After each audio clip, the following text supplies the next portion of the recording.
দেখেন আমেরের জীবনে অনেক বড় স্বপ্ন ছিল, সে হজ করতে যাবে, সে কাবাগর তাওয়াফ করবে, এটা তার স্বপ্ন ছিল। এবং গত পরশুদিনই তার হজের ফ্লাইট ছিল। সে যখন এয়ারপোর্টে আসলো, পাসপোর্টে নিরাপত্তাজনিত কিছু সমস্যার কারণে তাকে একটু দাঁড় করিয়ে রাখা হলো। সমস্যার সমাধান যখন হলো, তাকে যখন ছেড়ে দেওয়া হলো, তখন আসলে অনেক দেরি হয়ে গেছে। কারণ আমেরের সাথে অন্যান্য যে হজ যাত্রী তারা এতক্ষণে বিমানে উঠে গেছে এবং বিমানের দরজা ভিতর থেকে বন্ধ করে দেওয়া হয়েছে। তখন সেই এয়ারপোর্টের অফিসাররা সেই পাইলটের সাথে কথা বললো, পাইলটের সাথে যোগাযোগ করলো, পাইলটকে বলল যে দেখেন একজন হজ যাত্রী নিরাপত্তাজনিত কিছু সমস্যার কারণে বিমানে উঠতে একটু দেরি হয়ে গেছে, তাকে একটু বিমানে উঠিয়ে নেন, সে বিমানে উঠতে পারে নাই।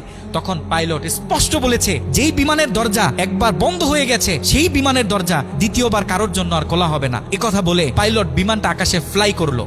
সেই অফিসাররা তখন আমেরকে বুঝাইতেছে, দেখো বিমান তো চলে গেছে, তুমি আর যেতে পারবে না, তুমি বাড়িতে চলে যাও, নেক্সট টাইমে তুমি হজে যাওয়ার জন্য ট্রাই করো। তখন সে আমাদের মুসলিম ভাই, সে হজ যাত্রী, সে কি বলেছে জানেন? সে বলেছে আমি আমার রবের উপর পরিপূর্ণ তাকওয়া রাখলাম, আমি আমার রবের উপর পরিপূর্ণ আস্থা রাখলাম, আমি হজ করেই বাড়িতে ফিরবো, হজ না করে আমি বাড়িতে ফিরবো না।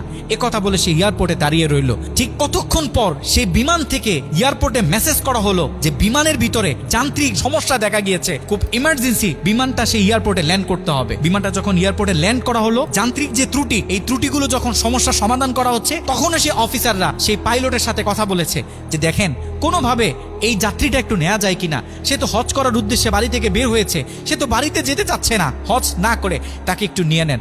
তখনও সে পাইলট বলেছে যে না।